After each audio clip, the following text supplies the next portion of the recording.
ایک بیوقوف بنانے کا طریقہ مارکیٹ میں زبردست آیا ہے. ہوتا یہ ہے, یہ لوگ ڈرامے باز کیا کرتے ہیں, میرے پاس کیسز آئے ہیں, ہوائی بات نہیں کر رہا, فرضی باتیں نہیں ہیں, یہ ڈرامے باز کیا کرتے ہیں, رفیع بھائی سے رابطہ کیا. اب رفیع بھائی کی چکی کے آٹا چل رہا ہے, میں نے کوئی کمیشن نہیں کھایا ہوا ان کا, جو ان کی چکی کے آٹے کی بتا رہا ہوں, مثال دے رہا ہوں, چکی کا آٹا چل رہا ہے, چلتا ہوا بزنس ہے, زبردست آٹا ماٹا بہترین. رفیع بھائی سے رابطہ کیا, رفیع بھائی ایک جمشید ہے, وہ آئے گا یہ چکی دیکھنے کے لیے, اس کو بول دینا یہ کاروبار میرا ہے, آپ کا نہیں ہے, اور ہو سکتا ہے کچھ کھانچا بھی پیسے بھی پکڑا دیے, جو بھی آئے بولنا ہاں بھائی اس کا ہے. اب 2-4 بندے آئے, انہوں نے دیکھا یار اس کا تو چلتا ہوا بزنس ہے, آٹا اس کا اتنا دنیا میں جا رہا ہے, اس طرح بیوقوف بنایا لوگوں کو, دوسروں کا کاروبار کس کے نام پہ شو کیا, اپنے نام پہ. اچھا, ادھر جمشید سے لیے 10 لاکھ اور اگلے مہینے جمشید کو پروفٹ دے دیا 1 لاکھ. جمشید کی تو سبحان اللہ یار, 10 لاکھ پہ ہر مہینے کیا مل رہا ہے, 1 لاکھ. 10 مہینوں میں تو یہ فوراً ریکوری, یہ سچی مچی میں ہو رہا ہے فراڈ. ادھر وسیم کو بولا ابے ادھر آ, میرا چلتا ہوا بزنس ہے, جمشید سے جا کے پوچھ, 10 لاکھ لیے تھے, ہر مہینے 1 لاکھ پروفٹ دے رہا ہوں اس کو. وسیم نے کچھ کہے بغیر ہی 20 لاکھ پکڑا دیے کہ اس کو 1 لاکھ دے رہا ہے تو میرے کتنے ہوں گے, 2 لاکھ.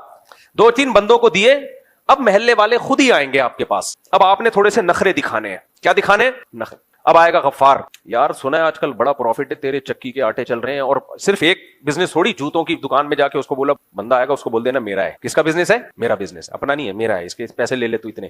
اب 2 بندوں کو تو آپ نے بیوقوف بنایا, باقی خود بیوقوف بننے کے لیے آپ کی خدمت میں حاضر ہوں گے. غفار صاحب آئیں گے, یار سنا ہے تو جمشید کو 1 لاکھ روپے دے رہا ہے, ابے میرے پاس فالتو ٹائم نہیں ہے بھائی, میرا چلتا ہوا بزنس ہے, بس کر یار, کسی اور کے پاس پیسے لگا یار, انویسٹر کی بھی کمی نہیں ہے اور میرے پاس جو ہے وہ پیسوں کی کمی نہیں ہے یار, لگا لے یار, بھائی بندی بھی کوئی چیز ہوتی ہے یار. یار ایک تو تم لوگوں نے تنگ بہت کیا ہوا یار, میں اتنے پیسے کدھر کھپاؤں گا, مجھے ضرورت نہیں ہے. اندر اندر تو لڈو پھوٹ رہے ہیں کہ لا اپنے جیسے 6 بیوقوف اور لیا, اندر اندر لڈو پھوٹ رہے ہیں کہ صحیح بزنس. مزاربت میں یہی تو ہوا ہے, جو مزاربت اسکینڈل چلا تھا, جو مزاربت اسکینڈل چلا تھا نا, اس میں نے بولا تھا یہ مفتی لوگوں کو الو بنا رہا ہے. ایک تو یہ مفتی ہے نہیں, اور یہ مولویوں کو بھی الو بنا رہا ہے, عام لوگوں کو بھی, اور دیکھنا آخر میں کروڑوں روپے لے کے مارکیٹ سے شارٹ ہوگا. یہ وہی ہوا. لیکن ہماری قوم کا دماغ خراب ہے, اب بھی اس کو فیور کر رہے ہیں, کہہ رہے ہیں اصل میں ایجنسیوں نے جب دیکھا نا اتنا پیسہ آ گیا ہے تو پھر ایجنسیوں کو اچھا نہیں لگا, اپنی بیوقوفی کسی اور پہ ڈالو. تو پھر غفار آئے گا, یار 10 میری طرف سے لے لے. پھر ستار آئے گا, یار 15. ایک دن ریاض ملک آ جائے گا, ملک ریاض آئے گا, بولے گا میں بیوقوف ہوں, بحریہ ٹاؤن بنا کے بیٹھا ہوں. خیر وہ نہیں آئے گا, وہ خود کھڑو ہے, اس کو پتا ہے کہ اس کو پتا ہے کیسے لوگ چونا لگاتے ہیں. لیکن بیوقوف لوگ دنیا میں بہت ہیں, ایک ایک کر کے آئیں گے, پیسے پھینک کے جائیں گے. اس کے بعد جب آپ کے پاس ایک اچھا خاصا اماؤنٹ جمع ہوا, 2 اس کو پکڑا, 1 اس کو پکڑا, اس کے بعد پھر آپ مارکیٹ سے شارٹ.